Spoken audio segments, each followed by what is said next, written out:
Evangelho de Lucas, capítulo 2, versículo 41, pessoal.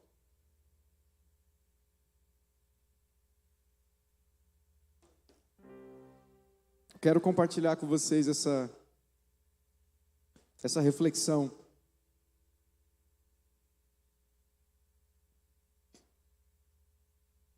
Vamos lá, todos acharam 2,41? Nós vamos ler até o versículo que encerra esse capítulo, tá? Ora, anualmente iam seus pais a Jerusalém para a festa da Páscoa. 2,41 de Lucas. Quando ele atingiu os 12 anos, subiram a Jerusalém, segundo o costume da festa. Terminados os dias da festa, ao regressarem, permaneceu o menino Jesus em Jerusalém, sem que seus pais o soubessem. Pensando, porém, estar ele entre os companheiros de viagem, foram caminho de um dia, e então passaram a procurá-lo entre os parentes e os conhecidos. E não o tendo encontrado, voltaram a Jerusalém à sua procura. 3 dias depois o acharam no templo, assentado no meio dos doutores, ouvindo-os e interrogando-os. E todos os que o ouviam, muito se admiravam da sua inteligência e das suas respostas. Logo que seus pais o viram, ficaram maravilhados. E sua mãe lhe disse: Filho, por que fizeste assim conosco? Teu pai e eu, aflitos, estamos à tua procura. E ele lhes respondeu: Por que me procuráveis? Não sabias que me cumpria estar na casa de meu pai? Não compreenderam, porém, as palavras que lhes dissera. E desceu com eles para Nazaré, e era-lhes submisso. Sua mãe, porém, guardava todas estas coisas no coração. E crescia Jesus em sabedoria, estatura e graça diante de Deus e dos homens. Irmãos, a obra de Lucas tem há algum tempo me deixado maravilhado, mas especialmente nesse semestre, mais um pouquinho, por causa da pós do AP. Ele começou a compartilhar comigo algumas coisas que ele estava estudando. E sabe quando você ouve um amigo falando que foi em uma boa churrascaria e comeu isso, e comeu aquilo, e comeu aquilo, e comeu aquilo? E aí ele vai destrinchando tudo que ele comeu, e ele fala assim: cara, eu comi tanto que me deixaram trazer um pouquinho, pega aqui um pedacinho para você. Só que quando você come aquele pedacinho, você prova a carne no sentido material, mas eu não sei se já aconteceu com você. Quando você ouve uma pessoa contando história com paixão, você chega a sentir o cheiro, o sabor daquela coisa. Já aconteceu isso? Alguém está te contando uma história de uma coisa que você conhece, você começa a sentir o sabor do alimento, o cheiro, fala: rapaz, a boca cheia de água. Assim foi para mim esses últimos meses, ouvindo o apóstolo Luiz falar de Lucas. Porque na pós-graduação que ele estava fazendo, o Evangelho de Lucas era um dos elementos muito importantes que fundamentavam o trabalho. E toda vez que a gente conversava um pouquinho, eu me sentia como se ele trouxesse ali um pedacinho do rango, e aquilo aquecia o meu coração. Porque quando você se assenta perto de alguém que tem fome, o mínimo que você fica é constrangido se você não come direito. Porque quem tem fome parece mostrar que a gente não gosta de comer, né?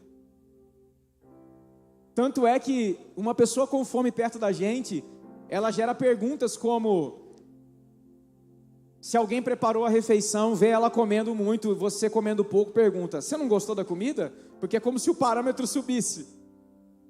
Então, só para vocês entenderem minha relação com Lucas nesses últimos meses, ela não foi autogerada.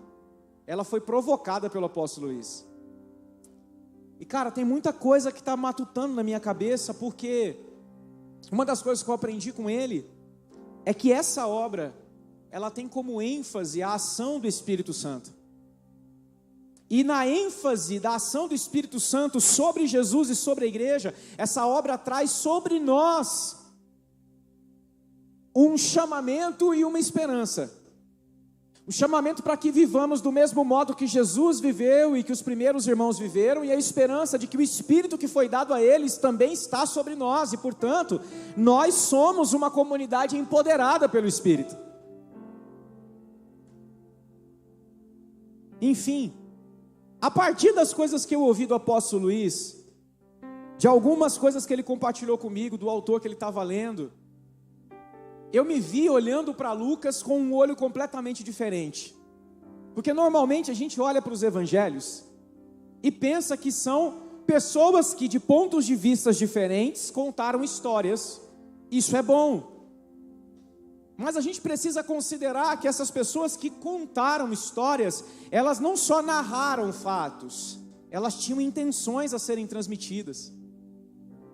E por isso as ênfases que elas usam em suas obras traduzem essa intenção. Marcos tem uma intenção, Mateus tem uma intenção, e Lucas tem outra. Por isso o Espírito Santo é tão importante para a obra de Lucas. E eu decidi falar sobre esse texto por alguns motivos. Primeiro, porque o Senhor nos introduziu em um tempo de envio. Isso é uma realidade. E uma comunidade que se vê inserida em um tempo de envio, precisa estar suficiente nutrida, habilitada, para que, requerendo o Senhor qualquer coisa dela, ela possa dar-lhe com velocidade, de prontidão. Sendo ainda mais específico, entrarmos num tempo de envio não significa que presbíteros somente serão enviados. Significa que o Senhor fará movimentos em famílias inteiras, por meio de situações que você não planejava, mas que com discernimento você perceberá que é a mão de Deus empurrando você para um lugar.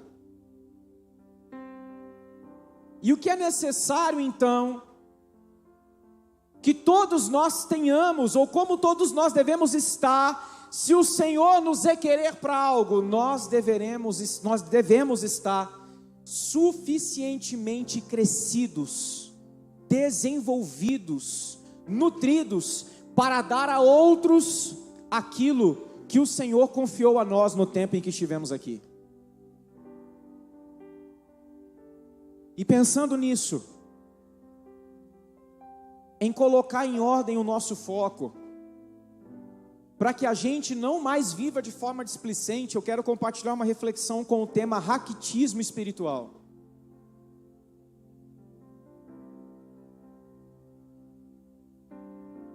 O meu objetivo hoje é falar àqueles que deveriam ter essa estatura, e tem essa, não porque há um problema genético no seu espírito, mas porque algo na sua jornada está negligente, por isso, os anos estão passando, mas você não cresce. E por isso eu escolhi essa passagem de Jesus, ou melhor, de Lucas, narrando a vida de Jesus, porque aqui, o evangelista está usando o exemplo de Jesus adolescente para falar sobre o que deve acontecer conosco, não só na vida biológica, mas na espiritualidade. Lucas descreve Jesus como crescendo em sabedoria, estatura e graça. E ele diz, diante de Deus e diante dos homens. O final da narrativa, aqui no capítulo 2, é um resumo daquilo que seria a adolescência de Jesus. Ele crescendo em sabedoria, estatura e graça diante de Deus e diante dos homens. Esse fato é contado para nós porque ele é um fato transicional na vida de Jesus. Ele tem 12 anos agora. Isso tem um significado para um jovem judeu do primeiro século. Era um momento de iniciação do jovem judeu em que ele era introduzido na sociedade como um homem adulto. Não no sentido de que todas as responsabilidades lhe seriam requeridas, mas que a partir daquele momento ele deveria começar a conviver com gente adulta para que o seu desenvolvimento fosse projetado. Por isso o texto vai dizer que os seus pais anualmente iam a Jerusalém para a festa da Páscoa, mas que agora, com Jesus tendo atingido 12 anos, ele subiu com eles. Significa que Jesus não ia com eles? O texto não nos está explicitando isso, mas está dizendo que agora, Jesus não é um acompanhante. Ele é alguém fazendo a sua própria jornada. Antes disso, ele poderia ser alguém que ia no colo. Antes disso, ele poderia ser alguém que ia agarrado ao Pai. Mas a partir de agora, ir a Jerusalém não era só a jornada dos seus pais, era também a sua jornada. Presta atenção, irmãos. No desenvolvimento da vida cristã, há momentos em que as pessoas precisam sim nos carregar. Mas chega um tempo em que é hora de a gente começar a andar com as próprias pernas. E quando nós nos omitimos de fazer a jornada do crescimento, nós estamos recuando naquilo que é o ciclo de Deus para nós. Lucas está testemunhando que Jesus não recua diante da sua jornada. Ele vai a Jerusalém. E ele vai a Jerusalém com fome. Porque o texto narra para nós que ele ficou dias no templo, interrogando e ouvindo os doutores da lei. Jesus não estava ensinando os doutores, como alguns costumam dizer. Jesus estava interrogando no sentido de obtendo o máximo deles. Ele tinha suas perguntas, ele tinha seus questionamentos a fazer, coisas que foram de alguma maneira plantadas por seus pais, porque Jesus não nasceu sabendo estas coisas. O garoto de 12 anos é a semeadura de José e de Maria, e ele agora está com a semente dos seus pais, dando prosseguimento à sua própria jornada. Eu quero fazer paralelos o tempo inteiro, porque eu preciso que isso tenha aplicação para você. Irmãos, muitos de nós temos alegria em narrar a história da nossa comunidade, falando com o carinho dos irmãos que vieram antes de nós. Nós somos uma jovem comunidade, e especificamente falamos com muito carinho das visões que o apóstolo Luiz teve. Mas isso não é um bibelô, isso são as sementes que nutrem. No momento em que a sua jornada é iniciada, a sua própria caminhada. Irmãos maduros te nutrem até um determinado tempo, e depois eles esperam que você comece, a partir daquilo que recebeu, buscar mais, por ter fome demais.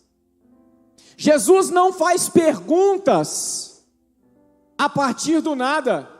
Ele tem perguntas porque ele guardava as coisas que aprendia. Você tem perguntas? Ou você tem o que compartilhar? Você tem guardado ao longo destes anos as coisas que você tem ouvido? Você é capaz de traduzir aquilo que você recebeu em um ponto de partida para receber mais? Ou a sensação que você tem é sempre de estar vazio? porque é como um saco furado. Independente de todo tesouro que te lancem, você vê tudo escorrendo. Jesus não vai aos doutores da lei aprender a Torá. Repito, ele vai ouvi-los e interrogá-los, porque a Torá ele já tinha aprendido.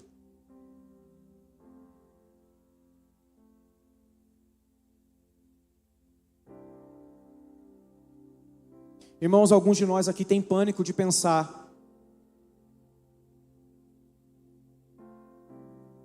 o que seria de nós se Deus nos mandasse para outra cidade?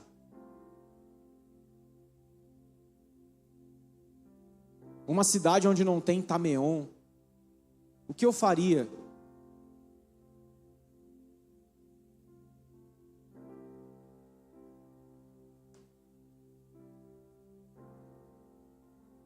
E nós temos esse pânico tendo já 15 anos de jornada cristã. E dentro desses 15 anos soma-se o período em que aqui estamos. Mas o que se espera de uma pessoa que tem pão dentro de si, quando ela vai a um lugar onde não há pão? Se espera que ela chore por falta de pão? Ou se espera que ela dê pão?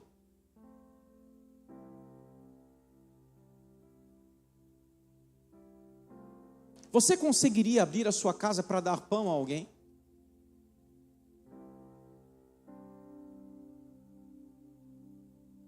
O texto diz que Jesus os ouvia e interrogava, e todos os que o ouviam se admiravam da sua inteligência e das suas respostas. Então veja, era um diálogo. Jesus os interrogava, mas eles também o interpelavam, a fim de saber o que ele sabia. E a inteligência que o texto exalta aqui é a palavra entendimento em grego. Não era a capacidade de Jesus de decorar a lei, era a capacidade de Jesus de interpretá-la. Era isso que os impressionava. Jesus não era só um repetidor, Jesus era um carregador dos significados.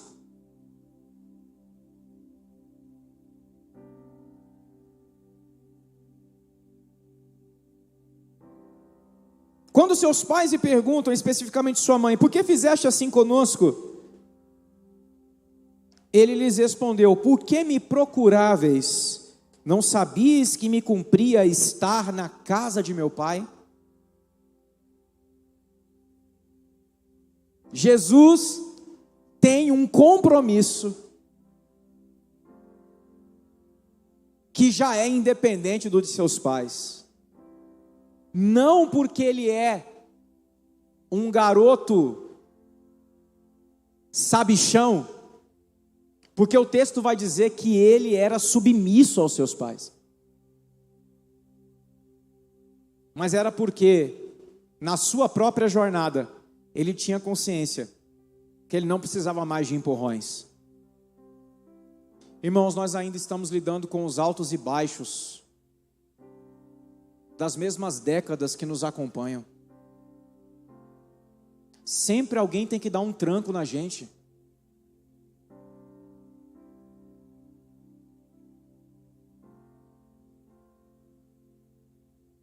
Ciclos eternos que não acabam.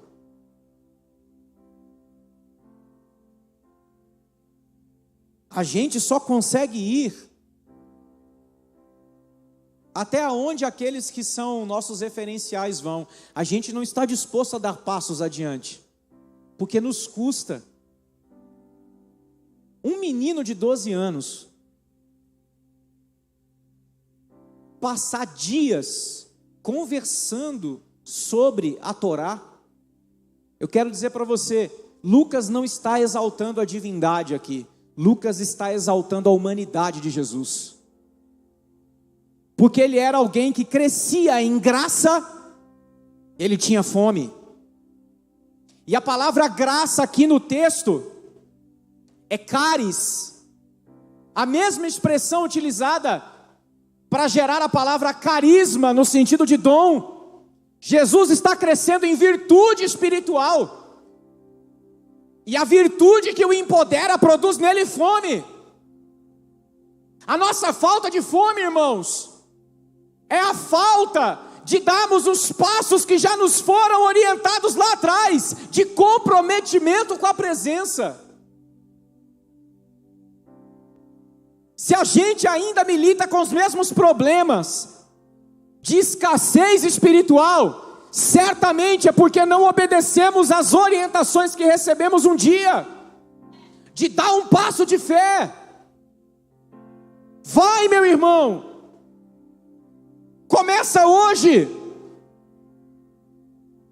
Orientações simples como: eu não consigo orar, começa a orar hoje, meu irmão. Não, beleza, amanhã eu começo. Não, meu irmão, começa hoje.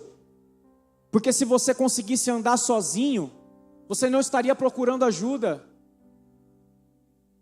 E se você já está há anos nessa situação, você não está normal, você está doente. Por isso esta reflexão é intitulada raquitismo espiritual. Os seus ossos estão encurvados porque te falta nutriente. O seu corpo está alterado. Enquanto todos estão crescendo, você está encolhendo. Isso não é normal. Ou você considera que a jornada cristã tem de ser sempre regada aos mesmos fracassos, ou melhor, parada pelos mesmos fracassos. Estão me ouvindo? Cortou aqui para mim. Eu não estou dizendo que você não vai ter dificuldades a enfrentar, mas a mesma dificuldade há anos, atrapalhando a sua devoção e a sua espiritualidade. Isso é normal? Nós não temos capacidade, irmãos, de materializar o invisível, mas podemos discernir. Alguns de nós, se por um minuto tivessem uma imagem exterior do seu próprio estado interior, tomariam um susto.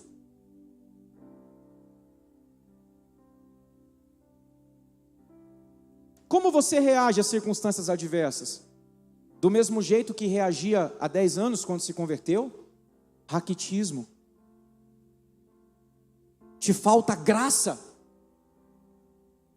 mas também te falta sabedoria e estatura. Antes de trabalhar cada uma dessas palavras, eu queria voltar ao versículo 51. O texto diz que Jesus era submisso aos seus pais, e sua mãe guardava todas estas coisas no coração. Irmãos, há duas palavras que são muito, mas muito importantes para a consciência cristã: submissão e guardar. No grande comissionamento que Jesus dá à igreja, ele diz que nós devemos ir ao mundo, pregar o evangelho a toda criatura, ensinando-os, fazendo discípulos de todas as nações, e aos discípulos ensinando-os a guardar todas as coisas que Jesus nos tem ensinado. Guardar tem a ver com considerar importante. Mas na vida cristã não há baús espirituais. Só é guardado aquilo que é transformado em prática. O que diz se você guarda é se você obedece.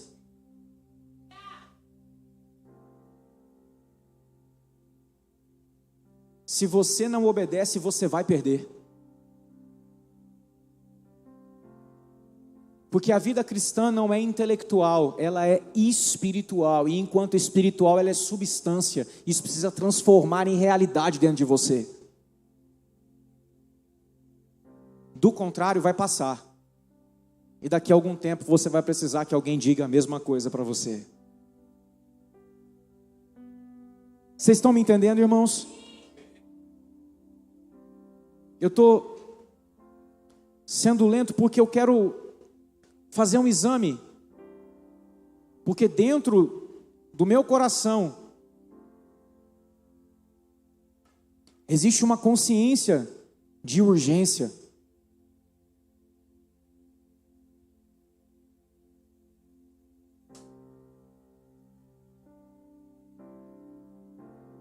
Quando na faculdade,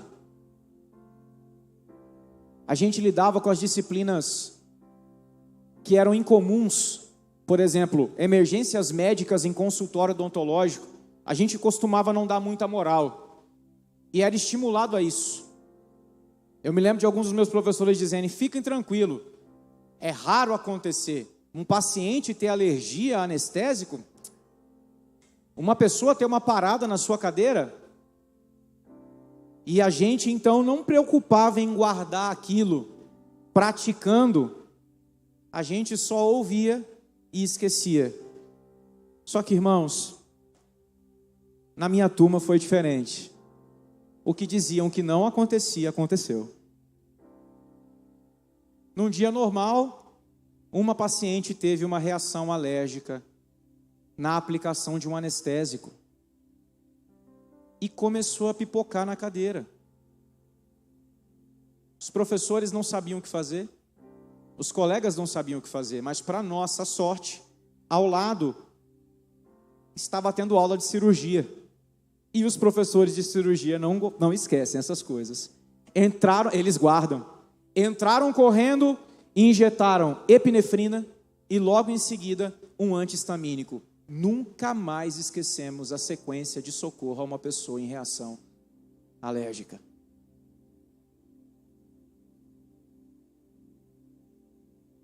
Se você não pratica, você não guarda. E a hora que for requerida, alguém vai morrer. Esse é o sentimento de urgência. Diante de Deus eu não estou falando porque tive uma visão, é um sentimento já. Isso vem desde quando o Senhor falou conosco que entramos no templo de uma escola. Eu olho para cá, irmãos, eu vejo muitos de vocês, não mais aqui. Mas a minha pergunta é: e se alguém passar mal com anestesia?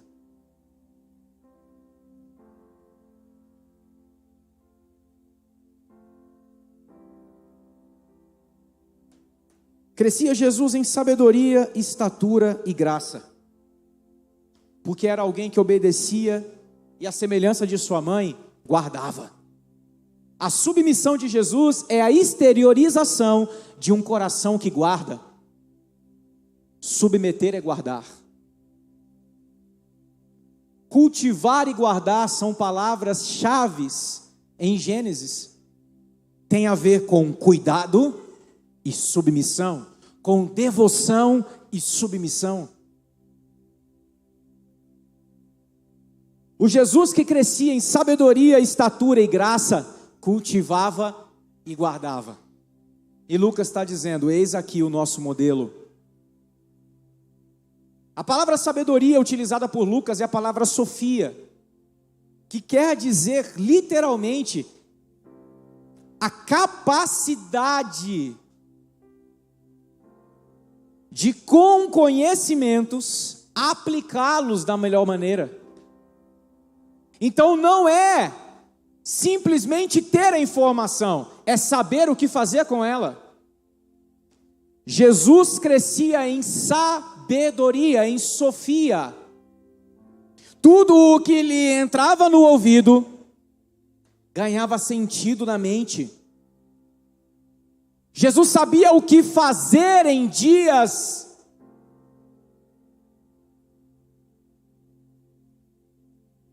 inesperados, porque a palavra não era um conteúdo decorado, era uma verdade apreendida. Quando falamos de fé, o que você entende por fé? Fé como sendo uma crença, ou essa relação que você tem com Deus e que te encoraja a viver para além das circunstâncias da vida? Essa semana eu tive a oportunidade de encorajar alguns irmãos em relação à fé, isso muito me alegra. E conversando, eles receberam de bom grado o que eu disse a eles. Tiveram uma má notícia. não era o que esperavam, mas eu disse para eles: nada mudou no eterno, ele permanece o mesmo. Nada mudou no Espírito que habita em você, ele permanece o mesmo. O seu homem interior está sendo renovado dia após dia, e ainda que o seu exterior se define, você está aguardando a ressurreição. No final da conversa, esses irmãos estavam sorrindo, cheios de gozo. O que se esperará deles em uma outra circunstância? Que eles se ancorem, se segurem nessa esperança. Chorar por perdas faz parte da vida, mas à medida que vamos caminhando, irmãos, nós não nos tornamos insensíveis, nós nos tornamos confiantes no Senhor. As lágrimas caem, mas o Espírito permanece de pé.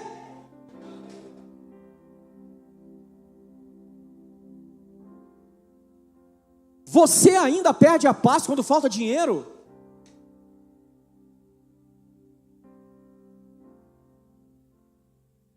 Você ainda perde a paz quando o pessoal fala que se o fulano de tal foi eleito, vai fazer isso e aquilo com o país? Você ainda é esse tipo de pessoa?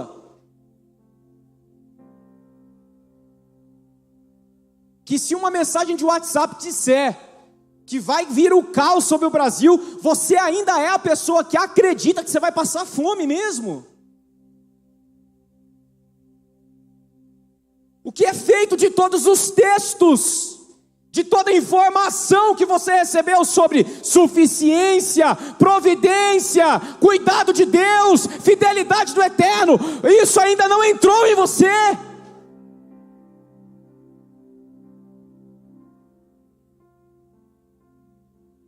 Você ainda é daquele que em dias de escassez retém a contribuição e a partilha, porque acha que o seu depósito é o que tem guardado na conta? Você ainda é daqueles que, se a esposa te contraria, você fala que vai embora? Ainda é daquelas que, se a mulher pisou no seu calo, ou se o homem pisou no seu calo, você fala: eu vou deixar todo mundo e vou sumir? Ainda dá piti depois de 20 anos de cristianismo com as mesmas coisas? O que é feito de como Cristo amou a igreja? O que é feito de sujeitar como Cristo como a igreja é submissa ao seu marido? O que é feito?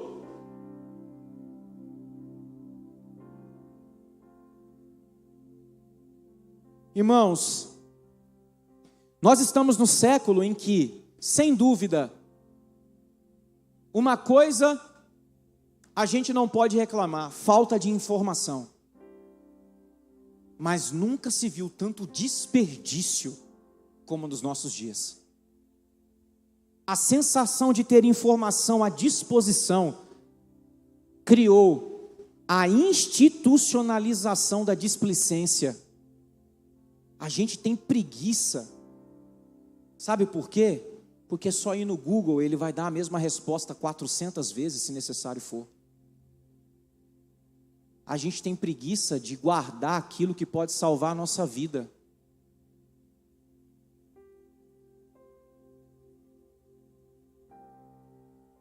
Pergunta para um paciente portador de doença crônica se ele sabe o nome do medicamento que tem que ser dado para ele em situação de crise.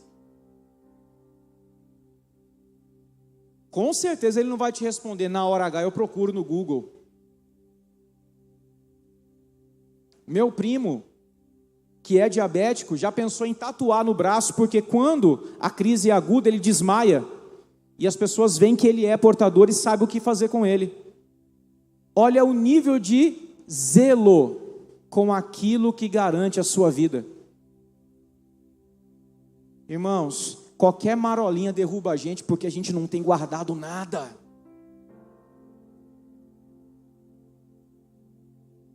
Somos levados por todo o vento. E não é vento de doutrina, é vento de circunstância. Porque vento de doutrina ainda é uma coisa muito alta. Porque exige pelo menos reflexão. Mas circunstância é a prisão do agora. Não entendemos que somos cidadãos do porvir passeando, peregrinando por essa terra.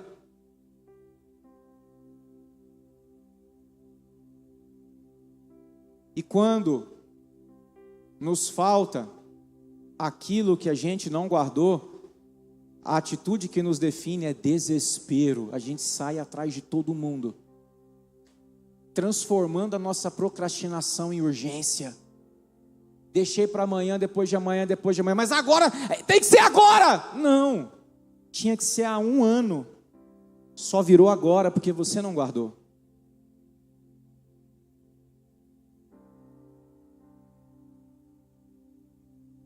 E aí, se as pessoas não saciam as minhas urgências eternas, essa igreja não ama, os irmãos não pensam em mim, eu sou desprezado. Só que você tem 20 aninhos com estrutura de 5. Isso não é normal. Não dá para você exigir que as pessoas te tratem assim. Quem está doente é você.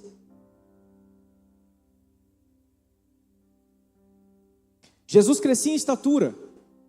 A expressão estatura, ela fala de crescimento físico, mas ela também fala de maturidade.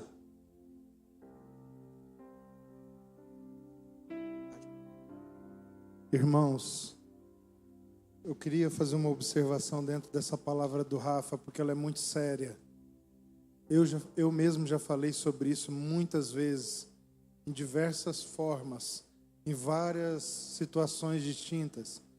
E eu queria aproveitar essa oportunidade para reforçar isso mais uma vez. Se você sofre de raquitismo espiritual, você vai precisar fazer fisioterapia. E quando a gente diz para você, faça essa fisioterapia, tantas sessões, meu irmão, não adianta você ir lá um dia, no outro furar, ir um dia, falta uma semana, vai 2 dias, falta mais 3 dias, e depois se apresentar como se você tivesse feito aquilo que foi instruído que você fizesse. Não se cria músculo de um dia para o outro. É necessário constância. E a maior parte do nosso pastoreio, do nosso discipulado, tem a ver com uma espécie de reabilitação.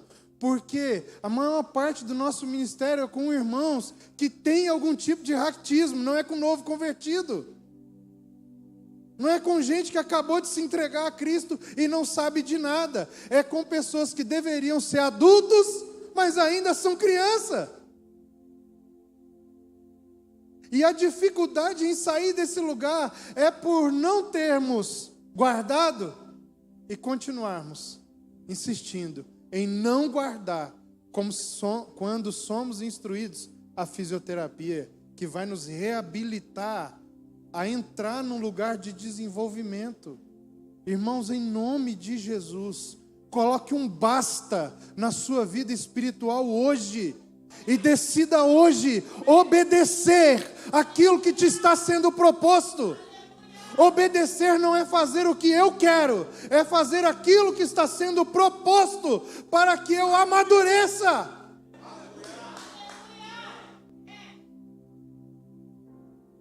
Fisioterapia é desconfortável, irmão.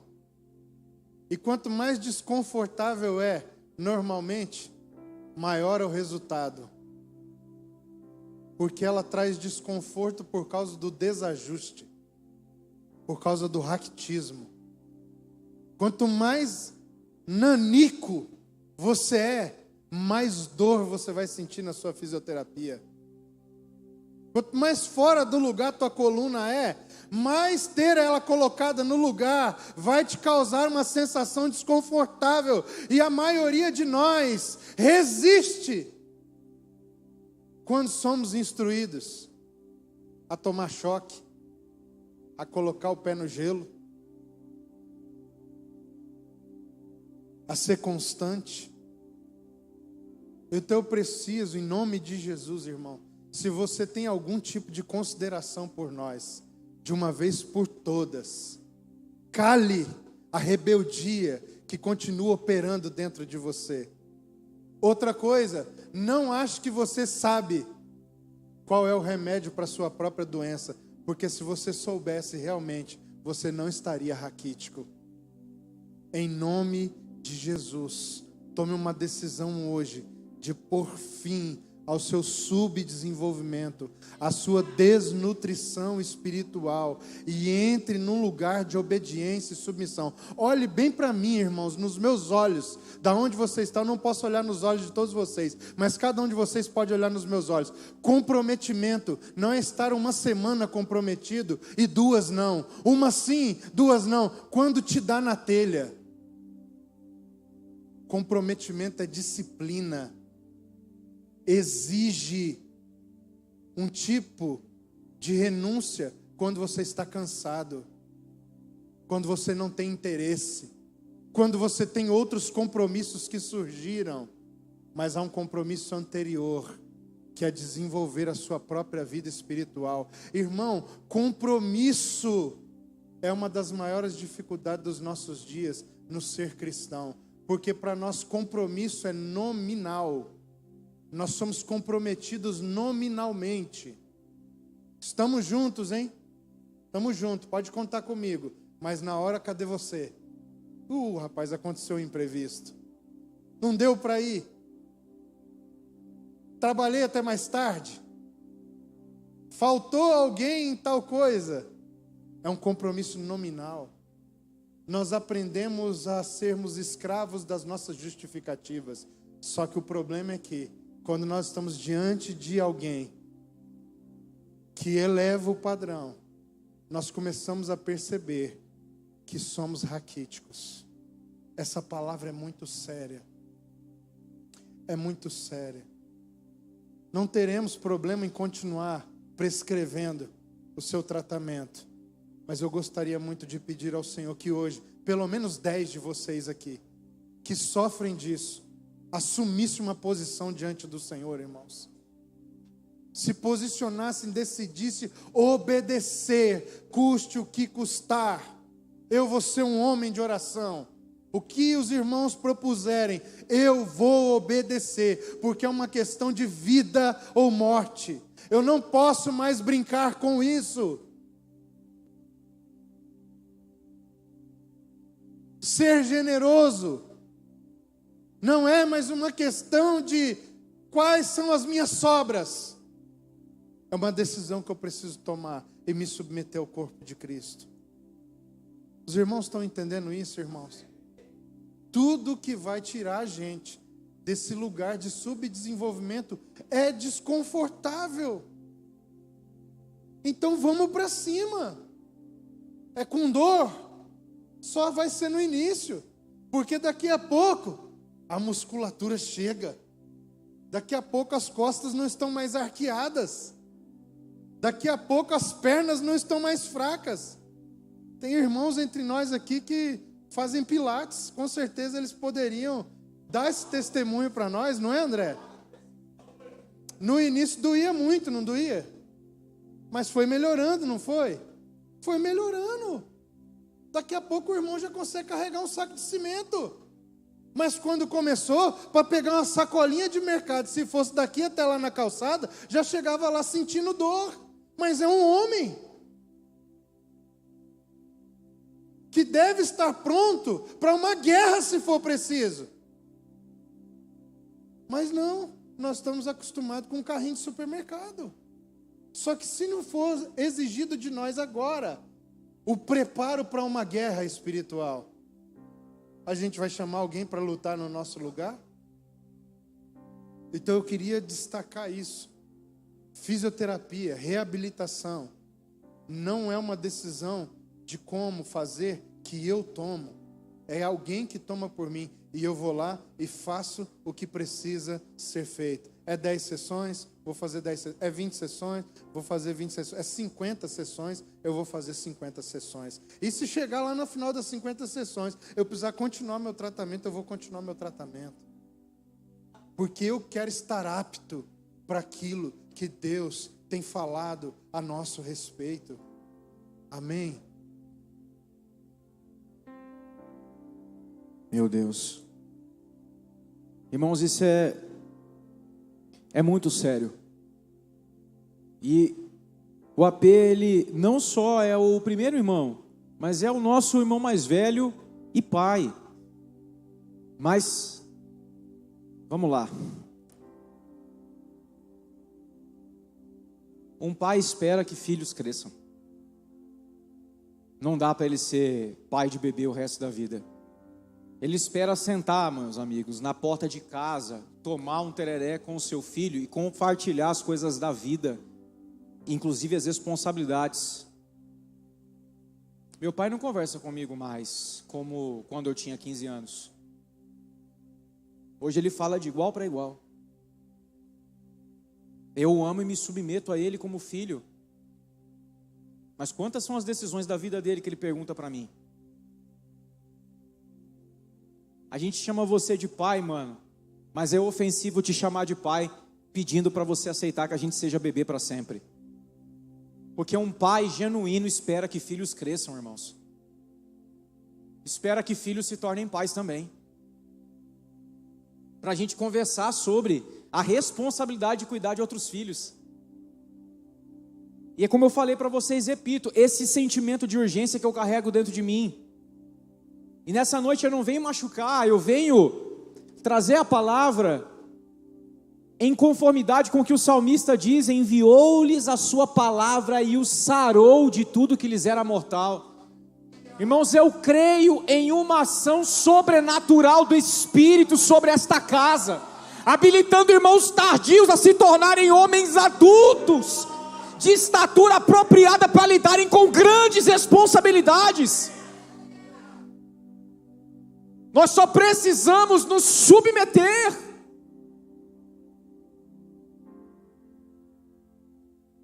Há alguns anos, acredito que 3, numa das nossas conferências, o Senhor falou comigo através da vida do Nilson Júnior, que ia me esticar.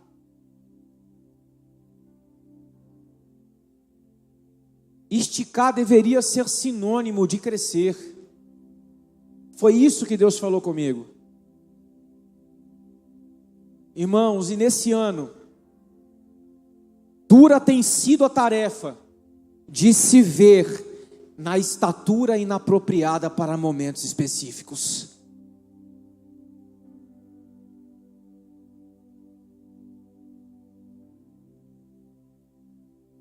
Saber que para aquilo que Deus está realizando é preciso de um homem desse tamanho, mas o Rafael está nesse, não tem como.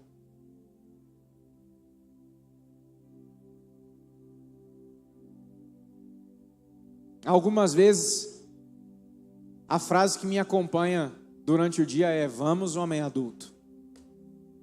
A vida não é para amadores. Vamos embora. Eu me pego falando isso em casa. Vamos, homem adulto. A vida não é para amadores. Vamos embora. Estatura. A segunda palavra que Lucas usa para definir o desenvolvimento de Jesus. O garoto de 12 anos está crescendo fisicamente. Sim.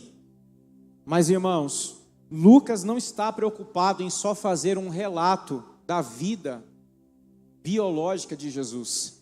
Ele quer fazer uma narrativa da espiritualidade daquele que foi o primeiro a andar no governo do Espírito.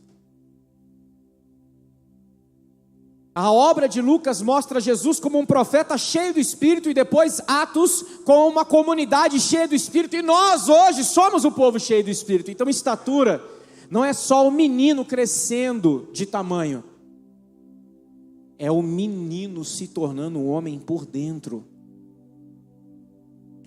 Essa palavra ela é presente em outros textos do Novo Testamento para tratar questões que não dizem respeito a tamanho físico. Um desses textos é o texto de Efésios 4, que a gente costuma citar, porque toda vez que ensina sobre 5 ministérios, a gente diz: até que todos cheguemos. É a mesma palavra grega. Está falando de uma maturidade.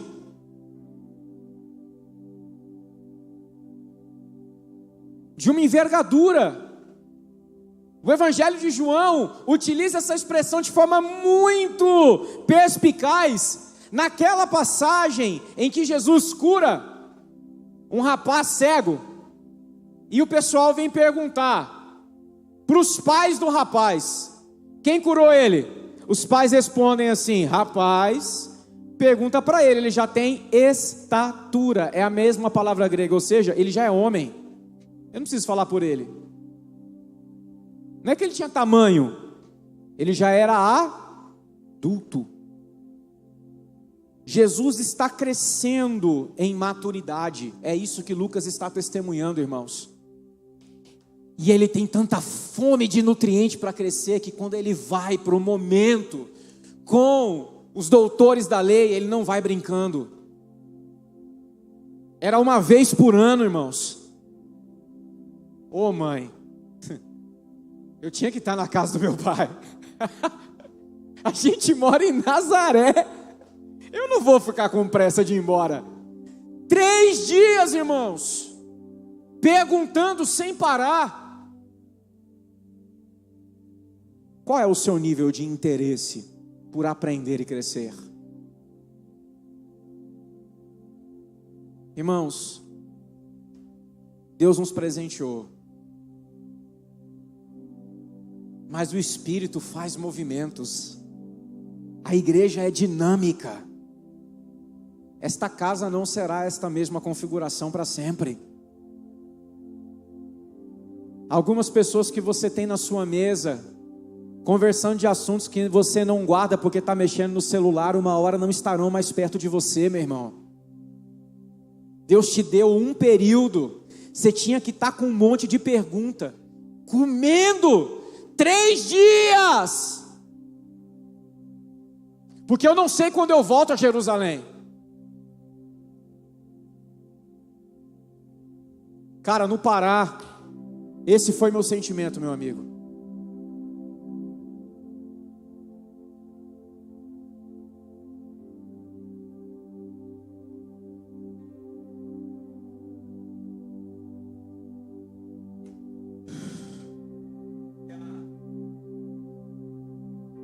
Tem muita gente com fome, meus irmãos. Não é justo que a gente ouça 10 vezes a mesma coisa que tem gente que nunca ouviu.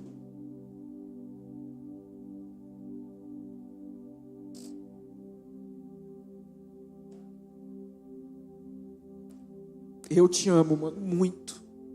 Mas a primeira vez que eu senti, como eu queria que esses irmãos tivessem 1 ano com o Luiz.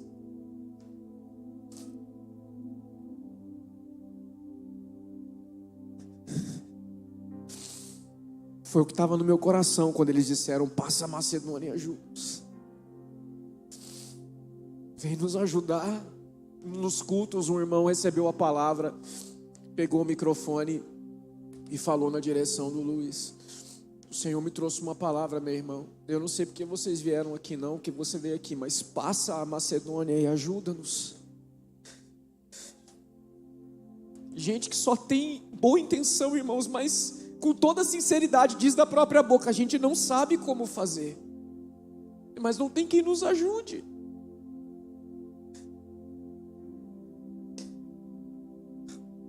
Se eles estivessem uma vez em Antioquia, eles iam dar aula para muita gente. E eles vêm vindo aí, de caderno na mão e com muitas perguntas. Eu fiquei constrangido com a quantidade de irmãos que de alguma forma pelas suas comunidades eram reconhecidos como profetas ou como ministros. Irmãos, eles pediram para conversar. O que eu aprendi sobre profético eu aprendi com o Luiz. E eu percebi o quão muito é isso, mano. Porque eles tinham muita fome de entender como eles podiam servir a igreja. Eles só querem fazer de acordo com a vontade de Deus. Conversaram 3 horas seguidas e só pararam porque tinha culto. E eu disse para eles: então, o que vocês querem saber? Eles disseram: tudo que você puder falar nessas horas.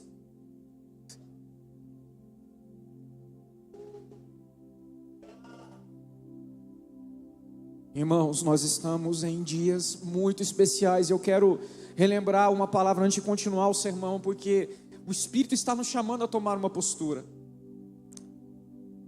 Vocês se lembram quando o Senhor falou conosco que viria um tempo de fome? Eu quero que você entenda o que é isso. Não é uma fome de buscar a Deus, é fome de falta.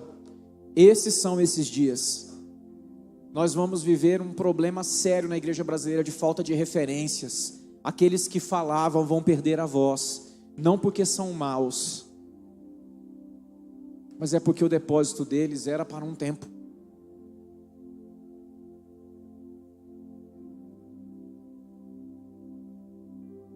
E as casas de pão precisam ser solidárias.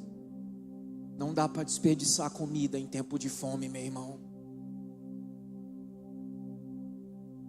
Eu me lembro de um dos sonhos que o Senhor compartilhou conosco como palavra, de a gente compartilhando comida, a gente enviava pratos de comida para outros lugares. Lembra, Raíssa?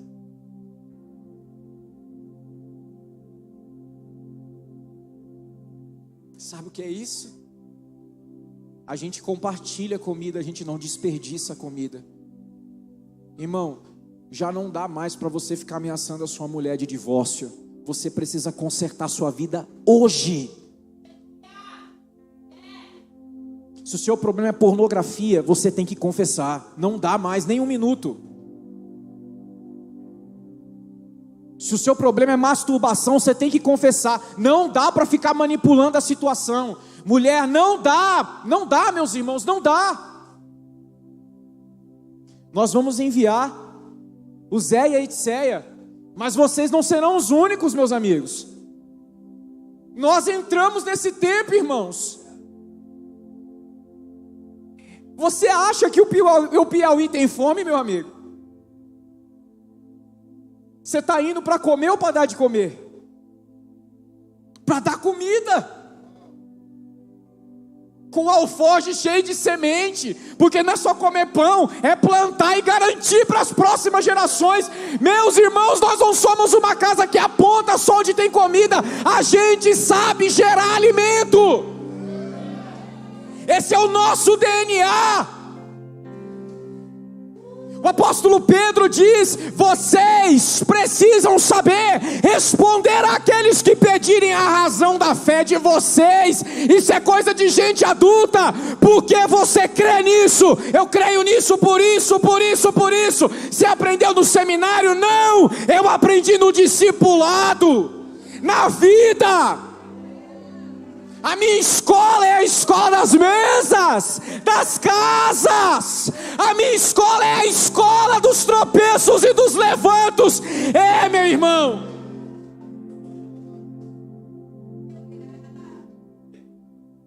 Você não precisa ser presbítero para edificar uma igreja em outro lugar desse país. Se você é uma semente, não precisa perguntar a ninguém. Onde tem um tameão, tem dentro de você, meu irmão. E com todo respeito, que fique claro, nós não temos um projeto denominacional, ponto. Mas tem muita gente que quer ser o que nós somos. E qual é o problema? Se o espírito deles está dizendo: dá-nos de comer, não faremos uma denominação. Mas se alguém quiser se tornar filho desta casa, nós vamos cuidar. E onde estão aqueles que vão cuidar? Em meia dúzia de presbíteros, meus irmãos? É sério. A obra de Lucas, sobretudo Atos, não dá ênfase só a líderes. São homens e mulheres comuns dizendo: entra na minha casa, Paulo. Aqui, não sai daqui, não tem lugar para reunir, vem para minha casa. De lá Paulo é preso, nasce uma igreja em Filipos, na casa de Lídia.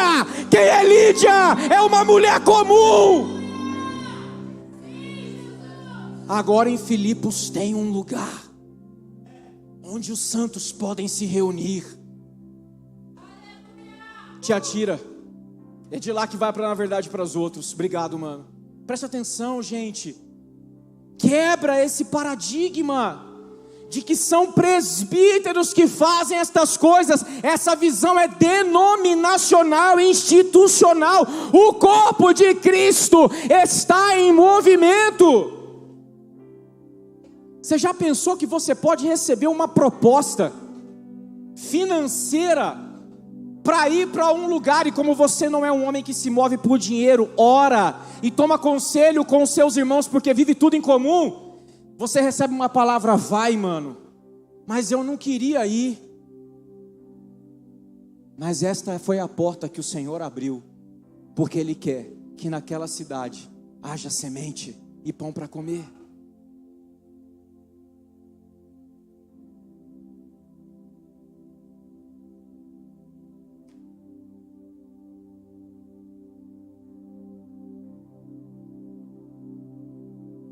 Hailikia é a palavra estatura em grego. É a palavra que fala metaforicamente de estarmos em um estágio apropriado para algo. Temos alcançado um estágio apropriado para algo.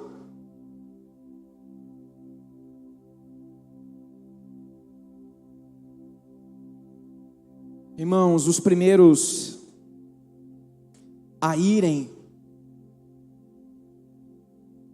de Jerusalém, repito, foi gente sem insígnia, mas cheia do Espírito Santo e de virtude.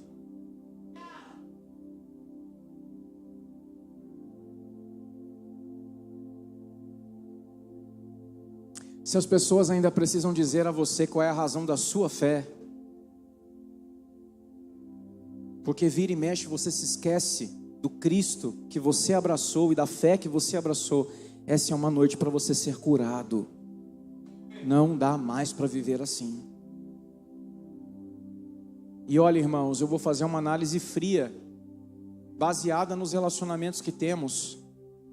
Quantos aqui têm mais de 10 anos de caminhada cristã como evangélicos, como se diz? Mais de 10 anos.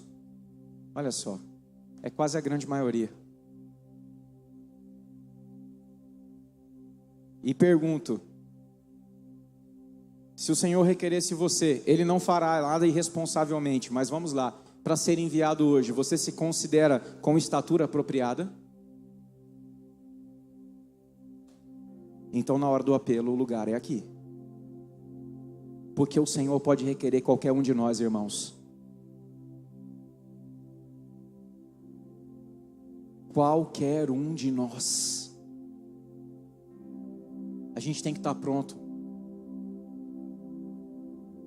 Uma coisa que a qual me ensinou nesses anos: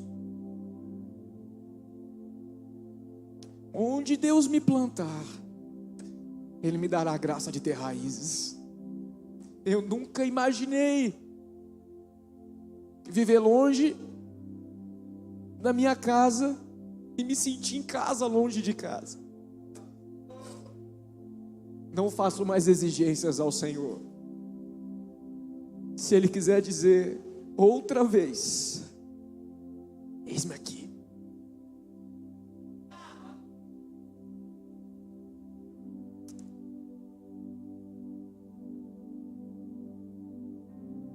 Ele crescia em graça.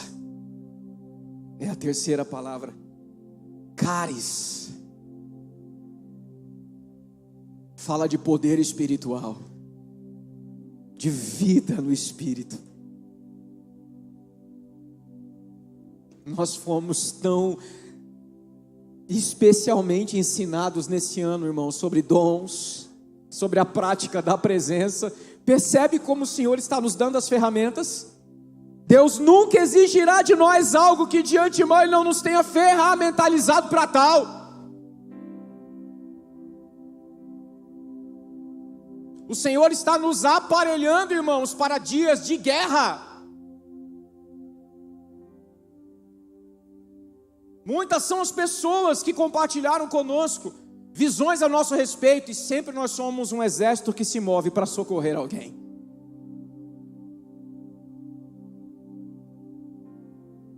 crescer em graça. O conhecimento de Cristo Jesus, de seu ser, a experiência cotidiana de experimentá-lo, de ouvi-lo. Alguns de nós ainda estão lidando com a dificuldade de saber se é Deus que está falando ou não. Isso é problema? Não. Mas, depois de uma década, sim. Vou fazer uma comparação para você entender. Imagine se o pastor Fábio falasse Duda para Duda e ela não soubesse que Duda é o nome dela e que ele é o pai dela, com a idade que ela tem. Hã? Oi? Quem é você? É normal, irmãos, que uma adolescente não consiga reconhecer uma voz, identificar uma pessoa e se identificar? É normal? No processo de desenvolvimento, primeiro se aprende a identificar as vozes, dá nome às pessoas pelas vozes, depois a própria criança se identifica, ela sabe que aquele nome pertence a ela. Irmãos, muitos de nós ainda estamos na fase neonato, não consegue identificar a voz, nem saber quando Deus fala com a gente, porque falta para nós prática da presença. Não é que Deus não fale, e nem que a gente seja surdo, é que a gente não desenvolve, não cresce em graça.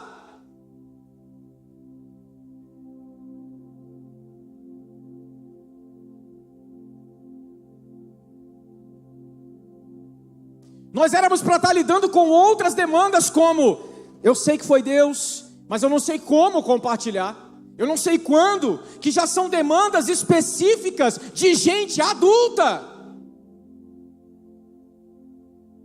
Eu não sei se é a hora propícia, porque discernir a hora propícia é coisa para gente madura. Tempo e modo é coisa para gente madura. Quer falar de tempo e modo se não sabe nem se é Deus que está falando? E eu estou falando aqui de balizadores básicos, irmãos, essenciais, como conhecer a sã doutrina, a Escritura. 15 anos de cristianismo, não leu a Bíblia ainda. Ou ainda lê a Bíblia no modo aplicativo, leitura corrida, nunca parou para estudar. Não entende a Escritura. E aí não é capaz de saber se uma coisa é ou não compatível com os valores do Evangelho.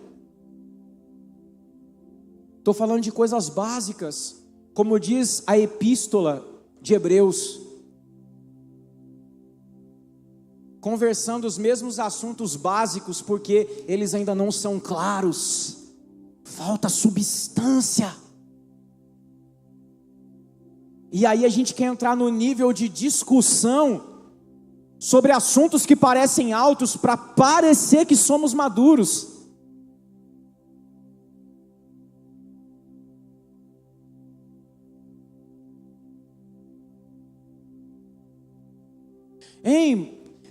Me explica melhor essa questão da predestinação.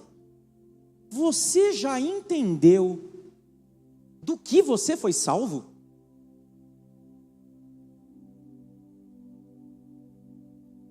Não, eu preciso conversar mais sobre criacionismo, porque eu não consigo entender os dinossauros nessa linha do tempo. Você já conseguiu entender o que é novo nascimento e a obra de recriação que está sendo feita em Cristo, em você? Você entende, irmãos? A gente gosta de pegar os assuntos complicados para parecer inteligente, mas isso esconde a nossa superficialidade. Quer fazer pergunta de filósofo, mas não sabe responder questões de escola bíblica dominical, como diziam há alguns anos.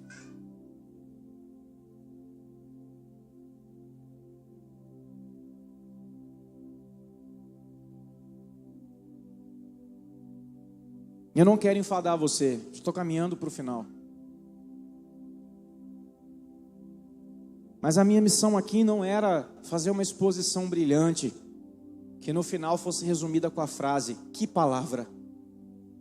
Porque essa frase tem sido usada por muita gente, para esconder o nada que se guarda. E aí, meu irmão, como é que foi domingo? Que palavra? E aí a pergunta é: que palavra? Que palavra? Não, mas que palavra?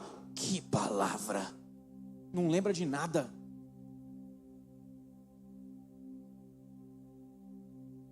Eu estou exagerando, irmãos?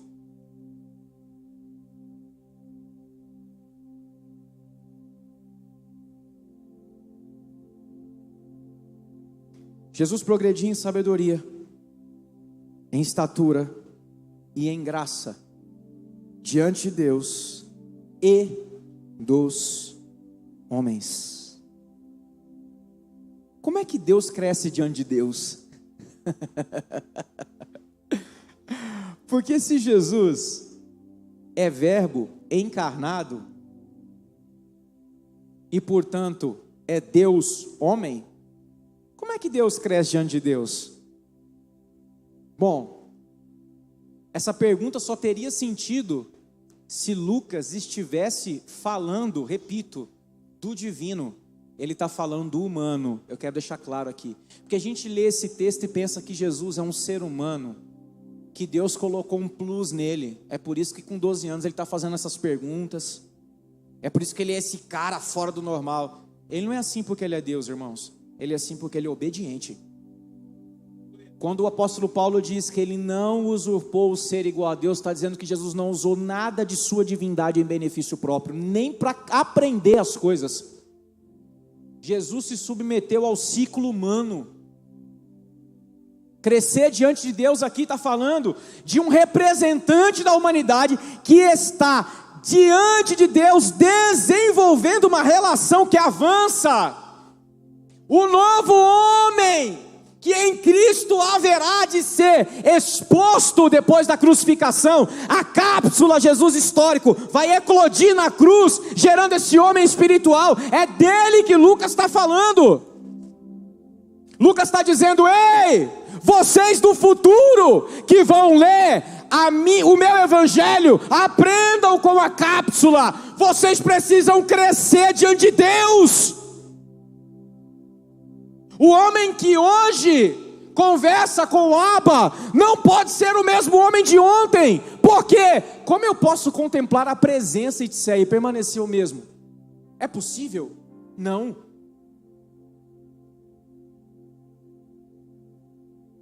O lugar da presença, pastor Josa, ele é um lugar que ou nos redime ou nos condena. Porque muitos foram aqueles que, estando diante da presença, rejeitaram a presença. Caim é um exemplo deles. Então, repito, o lugar da presença é um ambiente que ou nos redime, nos habilita, nos restaura ou nos condena. Porque se eu rejeito o efeito transformador da presença, eu serei responsável pelo meu próprio estado. Vocês estão comigo? Então como é que eu digo, irmãos, que eu estou vivendo uma vida de oração e permaneço com as mesmas pirraças? Ou eu estou mentindo que estou vivendo uma vida de devoção, ou eu estou resistindo deliberadamente à revelação de Deus que é dada a mim.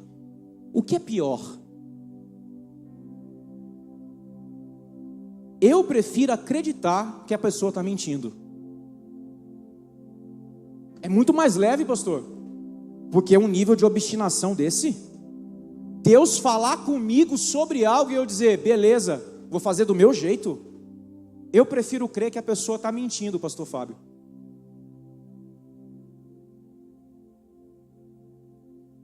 Porque não dá para crescer diante de Deus. Ou melhor, não dá para, estando diante de Deus, de verdade, com um coração genuinamente piedoso, não ser transformado pela presença. Isso é crescer diante de Deus. E diante dos homens, como é que se cresce? Não se faz nada para crescer diante dos homens, irmãos. Quem faz a gente crescer diante dos homens é o Deus que nos vê crescer diante dele. Porque à medida que ele vai nos enchendo de sua vida, Deus encontra em nós um farol para refletir sobre os homens. Jesus não procura chamar a atenção. Jesus só procura guardar a presença. A gente tem tanta pressa de ter um lugar no serviço da comunidade. Fica mal porque não nos chamaram para fazer isso ou aquilo. Estou aqui há tanto tempo e nunca chega a minha vez. Cresça diante de Deus.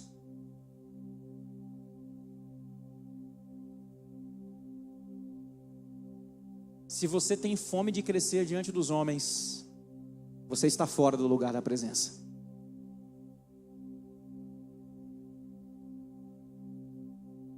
Deus é quem dá a responsabilidade, a gente precisa pedir. Aprendi isso com a AP esses dias. Ele fala que o ministério dele é aprender, o meu é repetir. O meu é repetir.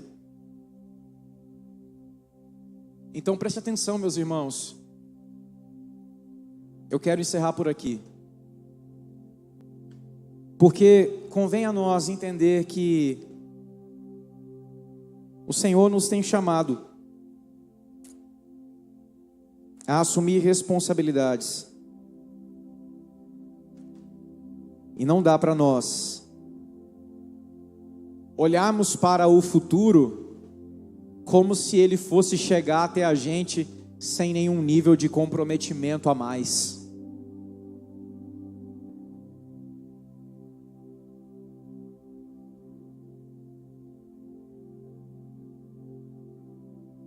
Para fechar, depois do capítulo 2 de Lucas, vem o capítulo 3, uau! E o capítulo 3, meus irmãos, mostra o batismo de Jesus. O momento em que João, o que batizava, dá testemunho de Jesus, e o próprio Deus testemunha de Jesus. Lucas não está dando um salto histórico por acaso. Ele fez um resumo aqui. Ele disse: o homem do capítulo 3, que receberá testemunho do céu e testemunho dos homens, é o menino que virou homem.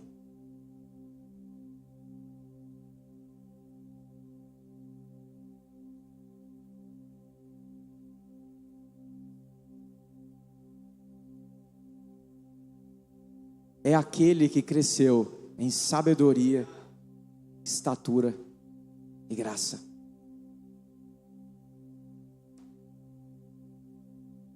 Se no capítulo 3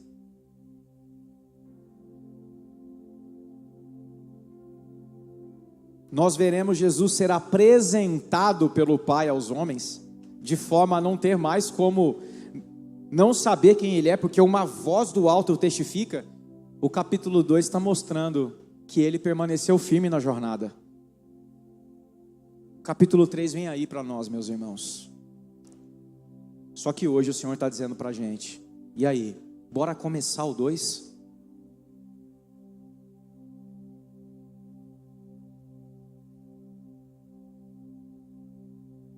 Eu quero chamar aqui à frente todos aqueles que se identificaram com essa mensagem e que entendem que precisam começar uma jornada de responsabilidade, sabedoria, estatura e graça.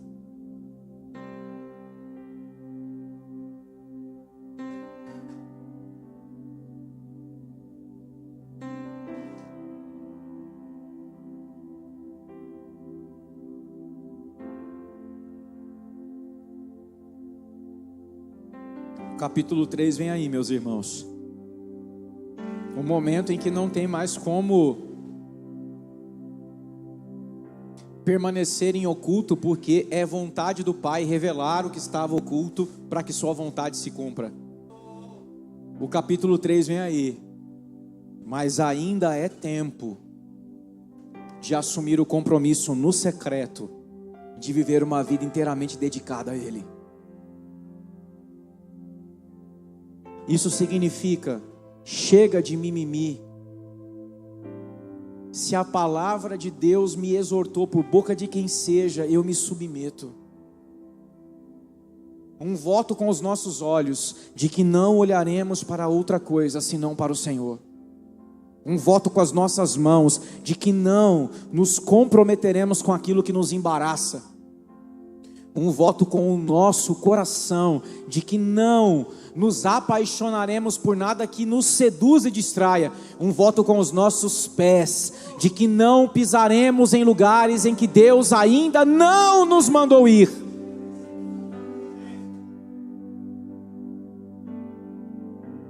Comece a orar. Diga ao Senhor especificamente onde você considera que está a sua deficiência. Confesse isso ao Senhor. Não se sinta envergonhado.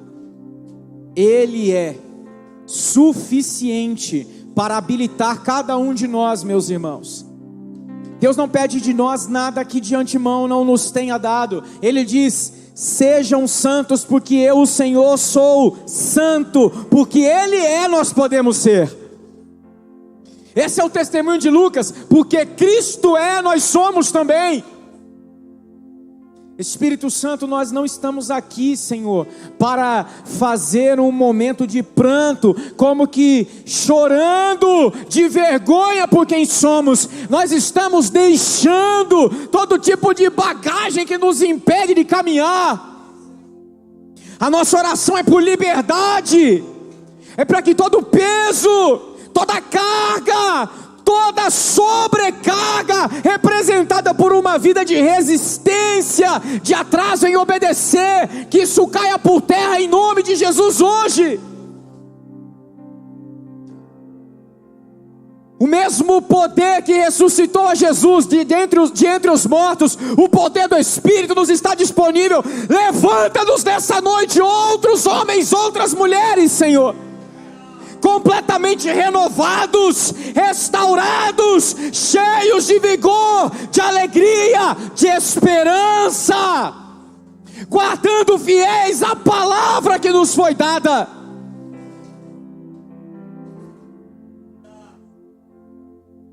Essa não é uma manhã de luto, essa é uma manhã de cura, uma noite de cura, na verdade. Se encerra uma noite de luto, para iniciar uma manhã de cura de verdade, Senhor, um novo dia. Nós estávamos parados, muitos de nós parados, há muitos anos nas mesmas situações. Chega, que essa noite acabe, vem um novo dia, um novo dia. Rompa o amanhecer, Senhor. Rompa o amanhecer sobre a vida de cada um de nós hoje. Orvalho fresco de um novo tempo. Liberdade, toda vergonha que nos impedia de orar, saia. O sangue de Jesus Cristo nos purifica de todo pecado. Plenamente habilitados, o caminho está aberto, Ele está disponível.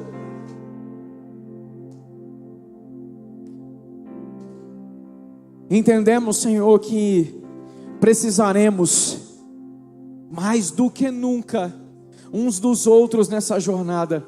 Aqueles que já andaram mais, cooperem com aqueles que estão iniciando em determinadas situações ou decisões a tomar, e que todos possamos crescer em graça, em estatura, em sabedoria. Assim nós oramos, meu Deus, em nome de Jesus. Amém, Jesus.